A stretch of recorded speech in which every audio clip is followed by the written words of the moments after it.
প্রিয় নবম ও দশম শ্রেণীর শিক্ষার্থীবৃন্দ, আজকে তোমাদের নবম ও দশম শ্রেণীর গণিত বিষয়ে আলোচনা করব। পরিসংখ্যান 17 অধ্যায় নিয়ে আজকে আলোচনা করব। আজকে আলোচনার বিষয় থাকবে হচ্ছে মধ্যক। আজকের আলোচনার বিষয় থাকবে হচ্ছে মধ্যক। মধ্যকের সিস্টেম হচ্ছে দুইটা। মধ্যক সিস্টেম হচ্ছে দুইটা, একটা সারণী থেকে মধ্য করতে হয়, আর একটা এমনিতে এলোমেলো সংখ্যা দেওয়া থাকে, এই সংখ্যাগুলো মানে মধ্য করতে হয়।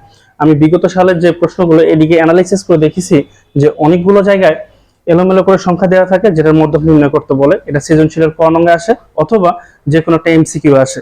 যদি তোমরা এই মধ্যকটাকে কমপ্লিট করতে পারো বা মধ্যকটাকে নিজের আয়ত্তে নিয়ে আসতে পারো, তাহলে হয়তো তোমরা পরীক্ষার ক্ষেত্রে দেখা যাবে যে তোমরা 2-1 মার্ক অবশ্যই কমন পাবা, আশা করি। তাহলে আজকে আলোচনার বিষয় থাকবে হচ্ছে মধ্যক। কি মধ্যক? মধ্যক মানে হচ্ছে মধ্যের মান। মধ্যক মানে হচ্ছে মধ্যের মান, মাঝে যে সংখ্যাটা থাকবে সেটাকে নিতে হবে। যেটা মধ্যক নির্ণয়ের সূত্র হচ্ছে দুইটা, একটা হচ্ছে জোড় সংখ্যা, এটা কি বলতো জোড় সংখ্যা, হ্যাঁ, একটা হলো বিজোড় সংখ্যা। একটা কি জোড় সংখ্যা, একটা হচ্ছে বিজোড় সংখ্যা। জোড় সংখ্যার মধ্যক নির্ণয়ের সূত্র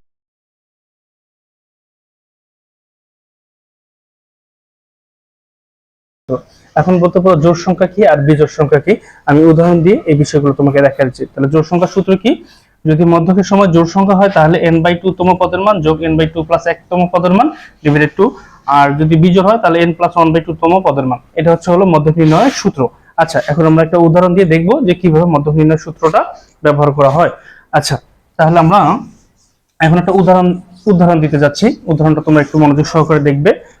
দেখো, আমি 6, 8, 10, 12, 13, 14, 15, 16, 17, 18, 19, 20, 21, 22, 23, 24, 25, 28, 29, 30, 31, 32, 33, 34, 35, 36, 37, 38, 39, 40, 41, 42, 43, 44, 45, 46, 47, 48, 49, 50, 51, 52, 53, 54, 55, উপাত্ত গুলোকে আমরা কি করব, মানের ক্রম অনুসারে সাজাবো। কি করব? মানের ক্রম অনুসারে সাজাবো। তাহলে আমরা এইভাবে লিখতে পারি, উপাত্ত গুলোকে মানের ক্রমানুসারে সাজিয়ে পাই। আমরা একটু ছোট থেকে বড় অনুসারে সাজাবো। তাহলে প্রথমে কত? 6, তারপর হচ্ছে 8, তারপর 10, তারপর হচ্ছে 12, তারপর হচ্ছে আমার কত আর একটা 12 আছে, তারপর দিলাম কত 16, তারপর হচ্ছে এর চেয়ে বড় 18, তারপর হচ্ছে 25। এই তো আমি কি করলাম, উপাত্ত সমূহকে মানে ক্রম অনুসারে সাজালাম। এখন আমরা কি করব দেখো তো, গুণে দেখো এখানে কয়টা সংখ্যা আমি একটু বলছিলাম 1 2 3 4 5 6 7 8, তার মানে জোড় সংখ্যা। তাহলে উপাত্তের সংখ্যা কয়টি? উপাত্তের সংখ্যাকে n দ্বারা প্রকাশ করা হয়। তাহলে উপাত্তের সংখ্যা কয়টি? 8টি। যা কি সংখ্যা? জোড় সংখ্যা, যা জোড় সংখ্যা।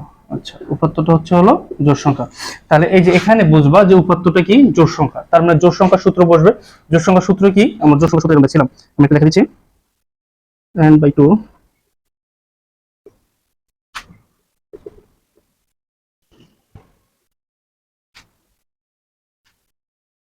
n এর মান ছিল 8,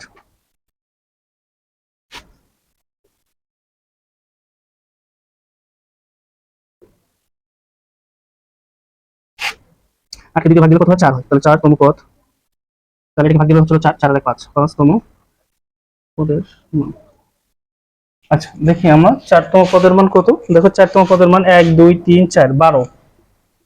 5 তম পদের মান 1 2 3 4 5, 5 তম পদের মান হচ্ছে 12, নিচে 2। 12 12 যোগ করলে কত হয়? 24, নিচে হচ্ছে 2। 24 কে 2 দিয়ে ভাগ দিলে কত হয়? 12 হয়। এটা হচ্ছে মধ্যক। তাহলে জোড় সংখ্যার মধ্যক হচ্ছে এটা। তাহলে আমরা একটা বিজোড় সংখ্যা দিয়ে দেখব। এই সংখ্যাটাকে আমরা একটু বিজোড় সংখ্যা করে দেখার চেষ্টা করব। আচ্ছা বন্ধুরা, এবার আমি কি করছি, এবার একটা উপাত্ত লইছি। এই উপাত্তগুলোকে প্রথমে কি করতে হবে? মানের ঊর্ধ্বক্রম অনুসারে সাজাতে হবে। তাহলে আমি প্রথমে মানের ঊর্ধ্বক্রম অনুসারে সাজাই। প্রথমে তাহলে আমার সবচেয়ে ছোট সংখ্যা হচ্ছে 8, তার চেয়ে একটু বড় 12, তার চেয়ে বড় হচ্ছে 14, 16, 18, এরকম করে আমি কি করলাম? মানের ঊর্ধ্বক্রম অনুসারে সাজিয়ে দিলাম। এখন দেখো এখানে সংখ্যা কয়টা? উপাত্তের সংখ্যা 1 2 3 4 5 6 7 8 9, অর্থাৎ 9টা। n সমান তাহলে কত? 9। 9 কোন সংখ্যা? বিজোড় সংখ্যা। 9 কোন সংখ্যা? বিজোড় সংখ্যা। তাহলে আমি মধ্য নির্ণয়ের একটা সূত্র শিখেছিলাম বিজোড় সংখ্যার, সেটা হচ্ছে n+1/2 তম পদের মান।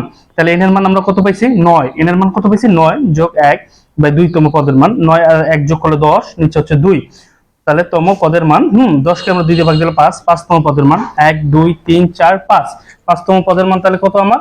18। 5 তম পদের মান আমার কত চলে আসছে? 18। এই 18 হচ্ছে মধ্যক।